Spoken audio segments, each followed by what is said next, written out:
arrived in Colleyville almost 17 years ago.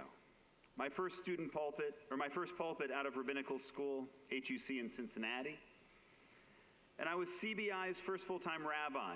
In my first week, I had 2 congregants call me up and they tell me, Rabbi, you got to take a look at this megachurch, this website. So a megachurch in town, they were advertising a 5-day seminar. 5-day seminar on how to convert Jews. Welcome to Colleyville. And then came challenges with the schools, and I quickly found out that I needed help. So I called the ADL. A strong relationship of our needing to reach out and the ADL answering every call developed, led by Roberta Clark, led by Cheryl Drazen, workshops for parents, meetings with schools, encouraging no place for hate, and updates about anti-Semitism. A consistent partner in helping my community cope with incidents as they arose. My community and I learned so much over the years. And so about 7 years ago, when the ADL encouraged me to attend an active shooter training that had been offered by the FBI, I listened, and I went, and I continued to learn. I'd never had such training before, and it was because of the relationship that I said yes. And that session put me and CBI on the path to preparation that made a huge difference on January 15th, 2022. And that's my ADL story. So much more than just one incident one day. And I'll come back to my story in a minute. But first, a very different story from the Talmud, which has a very, very strange teaching about a person born with 2 heads. It's an actual story in the Talmud. We talk about these things, right? And so whether a two-headed person would get twice the inheritance. And so why are rabbis talking about this in the Talmud? Well, of course they're going to talk about it in the Talmud. And so they say that when King Solomon was confronted with a similar situation, he said that they should pour boiling water on one of the heads and see if the second one screams. And if so, well, then they're one person. And if not, they can get the double portion. Right? As I said, it's very strange. But what's brilliant about Jewish teaching, right, is then along comes Rav Soloveitchik, the great teacher of modern Orthodoxy in the 20th century. Right? He comes along and uses this weird story to explain how we're all connected. He taught that, quote, if boiling water is poured on the head of the Moroccan Jew, the prim, proper Jew in Paris or London must scream.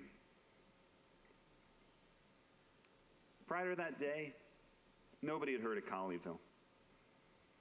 But when we were in hot water, y'all were screaming. Y'all were with us in the synagogue that day.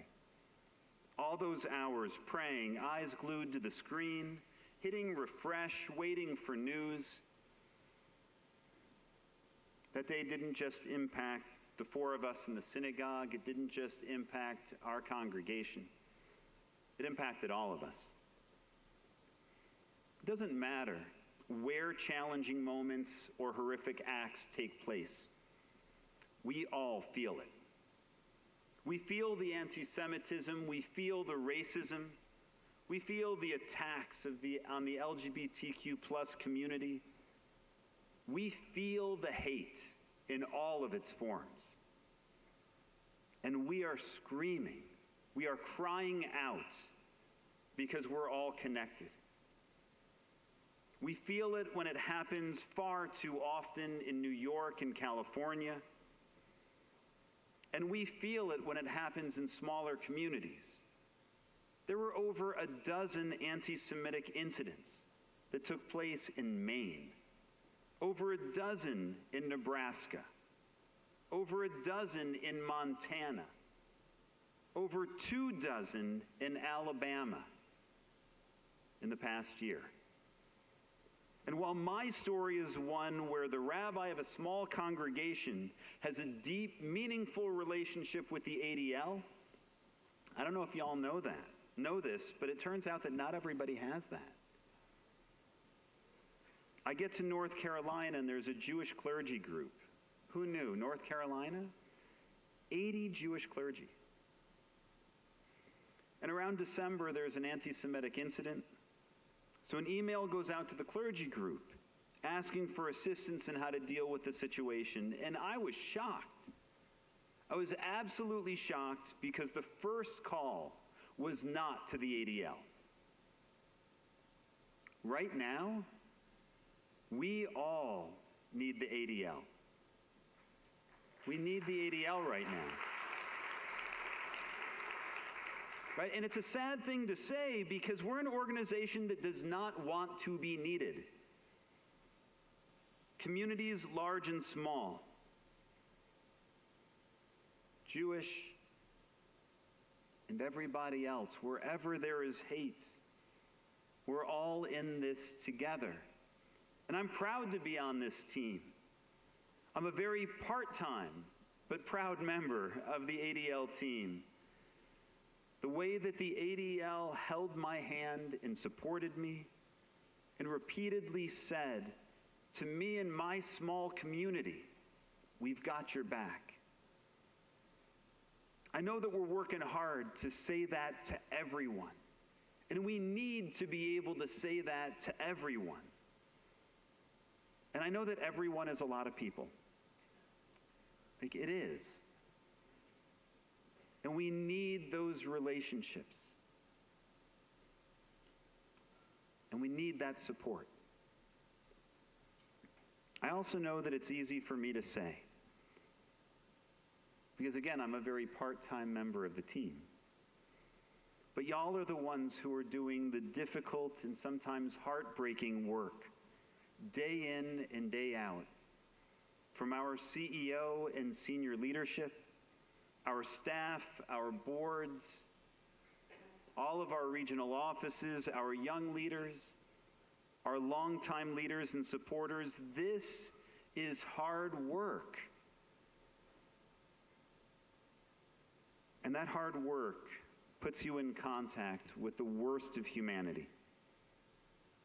And it takes an emotional toll. And I'm not being facetious, I'm not joking around. Make sure y'all have a therapist. Like for real, our mental health is really important. And given what we are dealing with,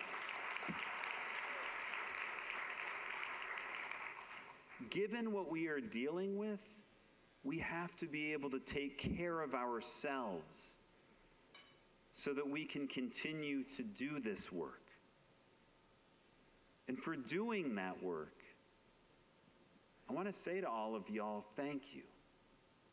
Thank you so much. Because we need you. You have to know that every family and every community that you guide through the process of navigating an attack on a child, on a community, on an institution, every school you educate, every person you touch, you make a difference. You bring comfort. You bring reassurance. You bring knowledge. You bring a sense that what happened is not okay. It will never be okay. The impact is great. The impact of the ADL is felt on so many different levels. And as bad as it is now, with the current uptick in anti-Semitism, with the uptick in hate, imagine how bad it would be. Think about the despair that those families and those communities would feel without you, without the work that we are doing. We're going through a rough patch. It's not easy. And thanks to you, we will start to turn things around. So thank you. From the bottom of my heart, with all of my being, on behalf of the Jewish people and on behalf of all people, because I have the chutzpah to actually think that I could speak for everybody.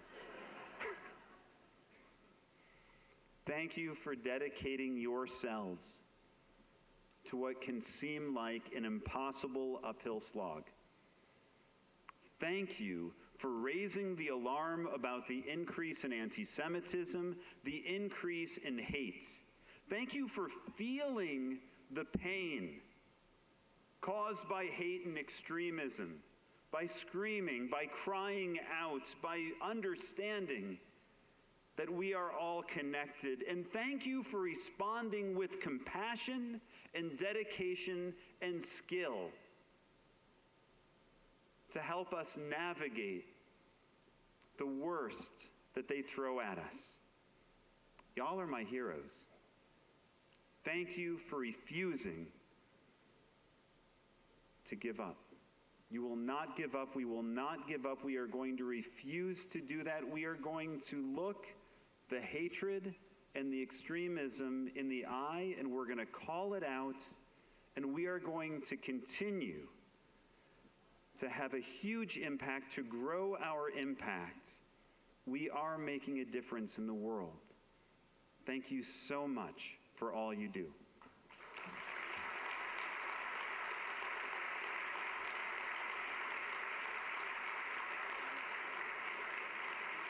Please welcome back to the stage ADL CEO and National Director, Jonathan Greenblatt.